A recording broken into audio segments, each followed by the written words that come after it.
আর্থিক খাত রাজনীতির ঊর্ধ্বেই থাকা উচিত এবং এটাকে এমন একটাভাবে গড়ে তুলতে হবে যেটা এখানে রাজনৈতিক ইন্টারভেনশন বা অন্য কোনো ব্যুরোক্রেটিক ইন্টারভেনশন যেন না হয় এবং আগের যে দুর্বৃত্তায়ন যেটা হয়েছে সেটা কোনোভাবেই যেন আগামীতে কোনোদিনও যেন না হতে পারে সেই জন্য বাংলাদেশ ব্যাংকের দায়বদ্ধতাও বাড়াতে হবে, বাংলাদেশ ব্যাংকের অটোনমিও বাড়াতে হবে, দুটোই থাকতে হবে। অ্যাকাউন্টেবিলিটি অ্যালং উইথ রেসপন্সিবিলিটি দুটোই থাকতে হবে এবং সেই বিষয়ে ব্যালেন্স করেই আমরা আন্তর্জাতিক মান সম্পন্নভাবেই এই বাংলাদেশ ব্যাংক নতুন অর্ডার অ্যামেন্ডমেন্ট অর্ডার আমরা দিতে যাচ্ছি।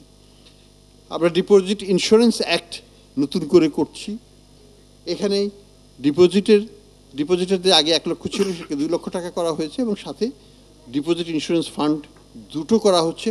একটা হচ্ছে নন ব্যাংকের জন্য, যেটা আগে ছিল না, সেটাও এখন প্রপোজ করা হচ্ছে এনবিএফআই এর জন্য, আরেকটা হচ্ছে ব্যাংকের জন্য এবং প্রত্যেকটা ফান্ডের ম্যানেজমেন্ট সেপারেট করে দেওয়া হচ্ছে এবং এটার ইনভেস্টমেন্ট কমিটি থাকবে। এগুলো সবই জিনিসগুলোকে একটা সুন্দরভাবে গঠন করার জন্য ডিপোজিট ইন্স্যুরেন্স অ্যাক্টটাকে আমরা নতুনভাবে ঢালাওভাবে করছি। Bank resolution ordinance already enacted হয়েছে। এটার মাধ্যমে আমাদেরকে বাংলাদেশ ব্যাংককে ক্ষমতায়ন করা হয়েছে যে একটা কন্টিনিউয়াস প্রসেস হবে। Resolution will be continuous process. এটা ওয়ান টাইম ইস্যু নয়, এটা 10 বছরের 20 বছরের ইস্যু নয়। যখনই কোনো ব্যাংক তার তারল্য সংকটে পড়বে বা ফান্ডামেন্টাল কোনো গভর্নেন্স ইস্যুতে সাফার করবে, বাংলাদেশ ব্যাংক রেজলিউশন অর্ডিন্যান্সটাকে তার মাধ্যমে আমরা সেখানে ইন্টারভেনশন করব। একটা জিনিস বলে রাখি, ব্যাংক কোম্পানি বাংলাদেশ ব্যাংক অর্ডারে কিন্তু সিঙ্গুলার সিস্টেম অফ গভর্নেন্সের কথা বলা হচ্ছে, অর্থাৎ সরকারি ব্যাংক বেসরকারি ব্যাংক সবই বাংলাদেশ ব্যাংকের দ্বারা গভর্ন হবে। এটা একটা বড় পার্থক্য এবং আমরা আশা করব এই সরকার এবং পরবর্তী সরকার এটাকে গুরুত্ব সহকারে দেখবেন, কারণ এই dual driving regulator is not anywhere practised in the world এবং বাংলাদেশে থাকা উচিত নয়। একটা সরকারি ব্যাংকের জন্য একটি স্টিয়ারিং হুইল আর অন্য ব্যাংকের জন্য একটা রেগুলেটরি অ্যারেঞ্জমেন্ট, আরেকটি স্টিয়ারিং হুইল দিয়ে একই গাড়িকে আর্থিক খাতে দুটা পরিচালক যেন না থাকে, একজনই থাকবে ড্রাইভার সেখানে।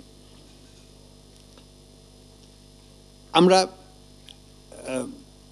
ব্যাংক রেজলিউশন ডিপার্টমেন্ট করেছি আমরা বাংলাদেশ ব্যাংকে।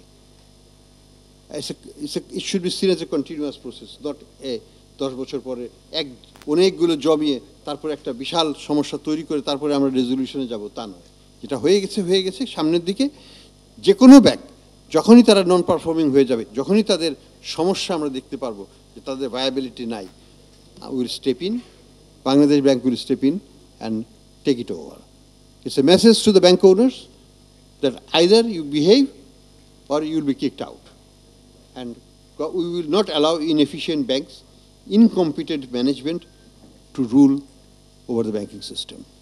এটা পরিষ্কারভাবে এখানে বলার চেষ্টা করেছি আমরা।